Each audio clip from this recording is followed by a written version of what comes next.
नमस्कार. जय महाराष्ट्र. भारतीय जनता पक्षाने संपूर्ण ताकद लावली. केंद्रातील सत्तेच्या जोरावरती शिवसेनेचे दोन तुकडे केले. राष्ट्रवादी पक्ष फोडला. अजित पवार यांना राष्ट्रवादी आणि शिंदे यांना शिवसेना पक्ष दिल्यानंतर सुद्धा धाकधूक वाढते. लोकसभेच्या निवडणुकीवरती उद्धव ठाकरेंना एकटी पाडण्याची जी खेळी होती ती मात्र उलटी पडलेली आहे आणि उद्धव ठाकरे यांच्याकडे आता निष्ठावंत शिवसैनिक आणि निष्ठावंत कार्यकर्ते राहिल्यामुळे आता ठाकरेंकडे इन्कमिंग आहे तसंच जोरदार सुरू आहे. बातमी येते उस्मानाबाद धाराशिव या ठिकाणं.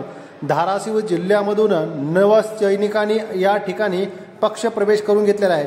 मित्रांनो, धाराशिवचेच आमदार कैलास पाटील यांनी रात्रीचा प्रवास करून गुजरात सुरतमधून शिंदे गटातून सुटका करून ठाकरेंकडे परत आले होते आणि त्यांनी सांगितलं माझी निष्ठा ही केवळ ठाकरेंपाशीच आहे आणि याच निष्ठेवरती त्यांच्याच जिल्ह्यातील तालुक्यातील बऱ्याच गावाने आता उद्धव ठाकरे यांच्या पक्षामध्ये पक्षप्रवेश केलेला आहे.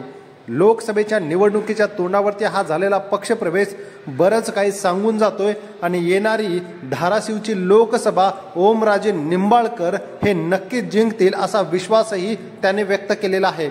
ओमराजे निंबाळकर आणि कैलास पाटील यांच्या पक्षामध्ये येणाऱ्यांची संख्या आता धाराशिवमध्ये वाढताना दिसत आहे.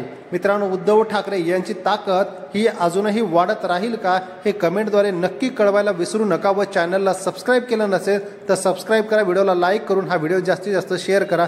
धन्यवाद. जय महाराष्ट्र.